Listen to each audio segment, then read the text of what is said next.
Hello all, Shadwell here, ready to talk about the next film in my collection, Wrath of Daimajin from 1966. It's directed by Kazuo Mori and stars Hideki Ninomiya and Shinji Hori. Here we are with the third and final Daimajin film, but apparently this is not where the story ends, as there is a TV series from 2010 called Daimajin Canon, which consisted of 26 episodes.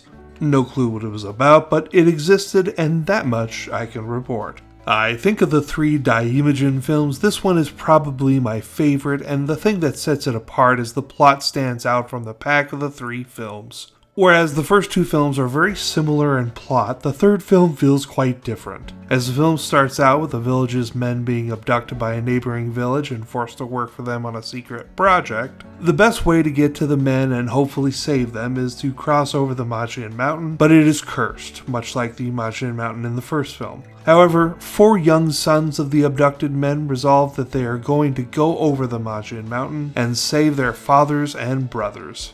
The bulk of the film is them traveling over the mountain and meeting the Daimajin in statue form when they reach the top of the mountain, but continuing west until tragedy strikes and one of the four is lost to the river. Fucking hell, movie, killing a kid?